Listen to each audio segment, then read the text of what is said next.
So guys, जैसा कि हमने पिछले एपिसोड में देखा कि शियाओ लाइटनिंग पुल के पास पहुंच गया था, पर वो उसमें से सिर्फ ट्रिब्यूलेशन लिक्विड को हासिल नहीं करना चाहता था बल्कि पूरा लाइटनिंग पुल ही निगल लेना चाहता था। इसीलिए उसने अपनी गॉड बॉडी और गॉडेस ल्यू टेक्निक का इस्तेमाल किया और उसे अपने पास खींचने की पूरी कोशिश की थी। काफी मुश्किलों के बाद उसने उस ट्रिब्यूलेशन को अपनी बॉडी में ले लिया था और उस गॉड किलिंग वेपन से भी बच गया था। पर वांग कबीले के एल्डर फिर से परेशानी पैदा करने के लिए आ गए थे, पर मेंग तियानजिंग ने उन्हें दबोच लिया था और उनके पैलेस को भी नष्ट करने लग गए थे। तभी उनके आगे एक पोर्टल ओपन हुआ जिसे एंसेस्ट्रल एल्डर इनविजिबल वन के द्वारा खोला गया था और उससे आवाज आती है कि भाई मेंग तियानजिंग शांत हो जाओ, क्यों ना हम शांति से बैठकर बात करें। मेंग तियानजिंग कहते हैं कि ठीक है, आज मैं तुम्हारी वजह से तुम्हारे इन लोगों को छोड़ रहा हूँ और वो उस पोर्टल की तरफ बढ़ने लगते हैं। पर वो जानते थे कि बाकी लोग शियाओ से उस लाइटनिंग पुल को हासिल करने की कोशिश करेंगे, इसीलिए वो अपनी एनर्जी से उस लाइटनिंग पुल पर एक सील लगा देते हैं और शियाओ को बताते हैं कि इस पुल को मेरे द्वारा सील कर दिया गया है, इसीलिए अब वो लाइट जो इसके अंदर डाली थी वो भाग नहीं पाएगी, साथ ही से तुम अपने पास सुरक्षित भी रख पाओगे। शियाओ को उस लाइटनिंग पुल के अंदर अजीब सा एहसास हो रहा था और वो कहता है कि इसके अंदर कुछ हिल रहा है। इस पर एल्डर वे कहती है कि ये लाइटनिंग पुल प्राचीन पत्थरों से बना हुआ है, इसके अंदर ऐसा लग रहा है जैसे 3 ड्रैगन के बच्चे मौजूद हैं। हो सकता है कि यह लाइटनिंग पुल एक ड्रैगन का घोंसला हो। एंड किंग भी करीब से देखने लगता है और कहता है कि आखिर वो ड्रैगन कहाँ है, उन्हें मेरे पास लाओ, मैं उन्हें पकाऊंगा और उनका सूप बनाकर निकल जाऊंगा। शियाओ सोचता है कि जो वेपन की लाइट इसके अंदर डाली थी वो अब स्टेबल हो चुकी है।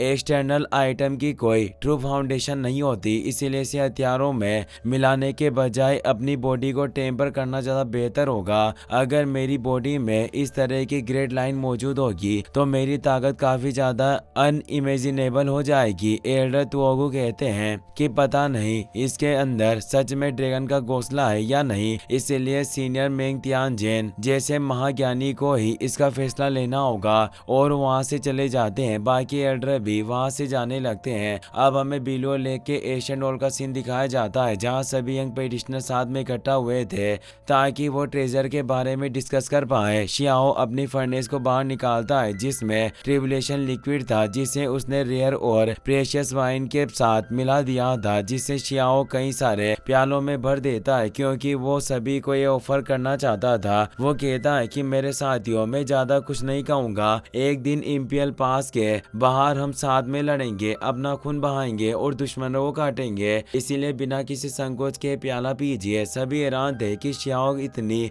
प्रेशियस ट्रिब्यूलेशन वाइन परोस रहा है। शियाओ कहता है कि आज हम कोई संकोच नहीं करेंगे, चीजें चाहे कितनी भी कीमती क्यों ना हो, आज उनके मूल्य की परवाह नहीं की जाएगी, बस आज हम जश्न मनाएंगे और मजे करेंगे। और वो सभी उन प्यालों में भरी हुई वाइन को पी लेते हैं। उसमें इतनी ज्यादा एनर्जी थी कि उनकी पूरी बॉडी एनर्जी से भर जाती है। क्यों कहता है कि मैं भी विदेशी दुनिया से एक सतरंगे स्टोन को लेकर आया हूँ और ये मेरे कबीले के एंसेस्टर को बॉर्डर के पार एक खूनी युद्ध के दौरान मिला था, इसलिए प्लीज आप सभी इस पर नजर डालें। और वो उस बॉक्स को खोलता है, उससे तेज एनर्जी रिलीज होती है और एक गोल्डन स्टोन बाहर आता है। सभी उसे देखकर हैरान हो जाते हैं। शियाओ से गौर से देखता है और बताया जाता है कि विदेशी दुनिया के लोगों ने एक प्राचीन कब्रिस्तान की खुदाई में इसे गलती से प्राप्त किया था और इसकी एनर्जी को थोड़ी सी भी सोखने मात्र से कल्टिवेशन की स्पीड दोगुनी हो जाती है और इसका मूल तत्व किसी भी जीव को हमेशा के लिए सील कर सकता है, जिससे वो हजारों सालों तक अमर रह सकता है। यूलोंग भी उठते हुए कहता है कि मेरे पास भी एक युद्ध से लाया गया विदेशी नक्शा है जो बीस्ट स्किन ट्रेजर मैप है, और वो बताता है कि विदेशी दुनिया ने इसके जरिए सीमा के पार कुछ खोजने की कोशिश की थी और हमारी दुनिया के भी कई सीनियर इस नक्शे में बताई गई जगह पर कई पावरफुल पेटिशनर को भेज चुके हैं, पर कोई भी लौट कर नहीं आया, इसीलिए मैंने 9 हेवन के रिस्ट्रिक्टेड रीजन में इनविटेशन भेजा है। आज रात वो एक एनो यानी दूत को यहाँ भेजेंगे जो हमारे सवालों का जवाब देगा। इस पर तियानजी कहता है कि रिस्ट्रिक्टेड रीजन के लोग हमेशा से हमारी दुनिया को इग्नोर करते आए हैं और अलग रहे हैं, भले ही हमने उनके साथ सामने कितनी प्रार्थनाएं क्यों न की हो, पर फिर भी उन्होंने चुपचाप इमोर्टल एशियन एरा को मिटते हुए देखा और जो भी उनके रिस्ट्रिक्टेड एरिया में गया वो मारा गया। लेकिन आज उन्होंने इस नक्शे के लिए हमारी बात सुनी और खुद यहाँ इंपियल पास पर आ रहे हैं। शियाओ सोचता है कि फॉरेन रियल्म के लोग हमारी दुनिया में ट्रेजर ढूंढ रहे हैं और रिस्ट्रिक्टेड रीजन भी इस खजाने को लेकर काफी ज्यादा क्यूरियस है। जरूर इस नक्शे की वजह से ही विदेशी दुनिया के लोगों ने हमला किया था। तभी बाहर एक वर्ड क्रेक ओपन हो जाता है और उसमें से एक बिस्ट बाहर आता है। सभी यंग पेटिशनर समझ जाते हैं कि रेस्ट्रिक्टेड एरिया का एनो यहाँ आ चुका है, इसीलिए सभी फौरन बाहर आ जाते हैं। पूरी जगह हिल रही थी क्योंकि वो बिस्ट काफी ज्यादा विशालकाय था जो असल में एक चिकन था और उसके हिलने से ही पूरी बिलो लेक हिल रही थी। यूलोंग सम्मान के साथ कहता है कि सीनियर आपका यहाँ स्वागत है, हमें माफ करना कि हम आपके स्वागत के लिए पहले से यहाँ खड़े नहीं थे। बाकी सभी पेटिशनर भी हाथ जोड़ लेते हैं और शियाओ सोच रहा था कि रेस्ट्रिक्टेड एरिया का एक क्रिएचर दो, मुझे एक बड़ी मुर्गी लग रही है। काओ युशेंग कहता है कि देखो यह तो मुझे रोस्टेड चिकन लग रहा है, मन तो कर रहा है कि इसमें मसाला डालकर खा जाऊं,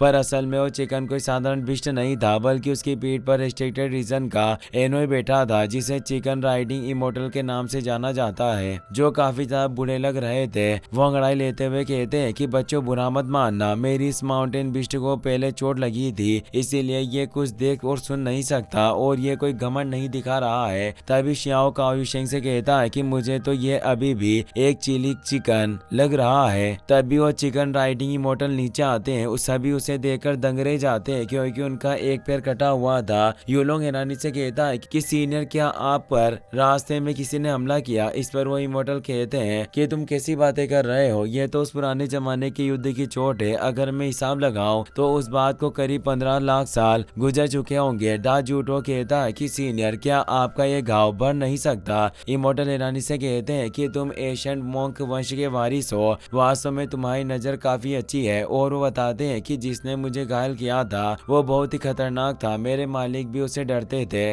और वो अभी भी मरा नहीं था। तो आखिर मैं इस गांव को कैसे हील कर सकता हूँ, इसीलिए मैंने इस निशान को ऐसे ही छोड़ दिया ताकि ये मेरे साथ एक याद के तौर पर रहे। यूलोंग और बाकी सभी उन्हें एशियन हॉल में इनवाइट करते हैं। इमोर्टल बात मानकर अंदर की तरफ बढ़ने लगते हैं। एक फिनिक्स गर्ल पूछती है कि सीनियर आप बहुत ज्ञानी हैं, क्या आप हमारे कुछ सवालों के जवाब देंगे, जैसे रिस्ट्रिक्टेड रीजन के इतिहास के बारे में? क्या हमारे जो महान योद्धा वहां गए थे क्या वो आज भी जिंदा है? इस पर वो एनोई कहते हैं कि कुछ चीजें ऐसी है जो मुझे भी नहीं पता और मैं नहीं कह सकता कि तुम जिन लोगों की बात कर रही हो वो तो कब के मरकर राख में मिल चुके होंगे। सभी ये सुनकर निराश हो जाते हैं। अब वो सभी एशियन हॉल के अंदर आ चुके थे और उस खास ट्रेजर के नक्शे को देख रहे थे। एनोई कहते हैं कि यह नक्शा तो कमाल का है, क्या ये वही जगह है जिसकी मेरे मास्टर तलाश कर रहे थे? अफसोस की बात है कि सारे सुराग खत्म हो गए और हमें कुछ नहीं मिला और मैं यहाँ आते हुए महसूस कर रहा था कि इस जगह पर ट्रिबुलेशन हो रहा काफी तेज था। क्या यहाँ कोई लड़का ट्रिबुलेशन से गुजर रहा था? और बहुत समय पहले एक ऐसा भी था जो डिवाइन स्टोन से कुचल दिया गया था और लगभग मर ही गया था,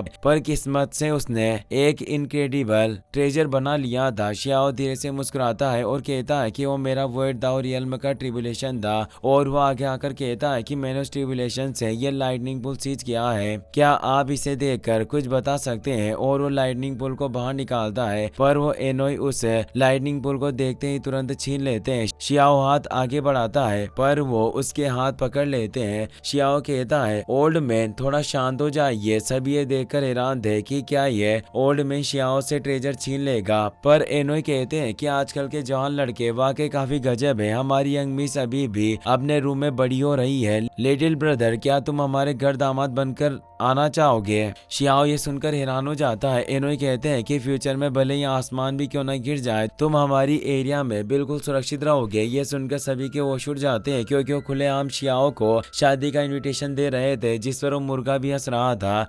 शियाओ पूछता है कि तुम लोग आखिर किस प्रजाति के हो और तुम्हारी यंग मिस कहीं कोई जानवर तो नहीं है? इस पर एनोई कहते हैं कि तुम अपने दिल में तसल्ली रखो, हमारे मास्टर की फैमिली से रिश्ता जोड़ना तुम्हारी लॉटरी लगने जैसा है। हमारे मालिक को हमेशा तुम्हारे जैसे सीधे साधे लड़के ही पसंद है। सभी ये सुनकर शियाओ पर हंसने लग जाते हैं। काओ युशेंग आगे आता है और सामान देते हुए कहता है कि सीनियर मैं भी अकेला हूँ और बहुत सीधा साधा भी, क्या आपकी यंग मिस मेरे बारे में भी विचार कर सकती है? भले ही मुझे पूरी सेफ्टी सेफ्टी ना मिले, बस मुझे मरने से बचा लेना तो अभी मुझे चल जाएगा। लिटिल बनी से काफी गुस्सा हो जाती है और कहती है कि मोटे, क्या तुम्हें बिल्कुल भी शर्म नहीं आती? काओ युशेंग कहता है कि मैं बस मरना नहीं चाहता और मैं बिल्कुल नहीं चाहता कि मेरे मास्टर ने जैसा कहा था वैसा हो, कि मैं मारा जाऊं और मुझे युगों तक दफन कर दिया जाए और जब मैं बाहर आऊं तो तुम में से कोई भी जिंदा ना बचे। एनो शियाओ से कहते हैं कि लिटिल ब्रदर, तुम अच्छे से सोच लो, तुम मेरे मास्टर को यह लाइटनिंग पुल गिफ्ट के तौर पर सौंप सकते हो जिससे तुम